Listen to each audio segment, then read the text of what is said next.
Welcome to the Tech Egg. Don't get scrambled. Enjoy the video. You start by opening the terminal inside VS Code. This keeps your workflow centralized. Once done, press Ctrl+ or choose Terminal right arrow New Terminal to spawn a pane. Make sure you have a shell installed like PowerShell, Bash, or ZSH so commands run as expected. If you prefer another shell, open the drop-down in the Terminal tab or use the command palette to set the default. This ensures every new terminal session begins with the environment you expect. Next, configure how the integrated terminal behaves and how you use it.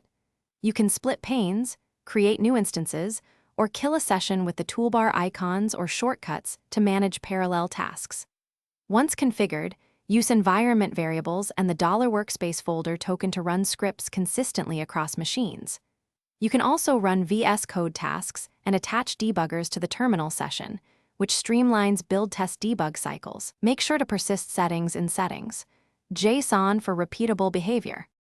Finally, finalize your setup by saving terminal profiles in Settings so you switch quickly between environments. When something goes wrong, first clear the terminal and restart VS Code. If commands still fail, verify your path and shell config files like bashrc or zshrc. If a shell is missing or corrupt, reinstall it and reselect the default profile. One key tip: open the Output and Developer Tools console to catch startup errors.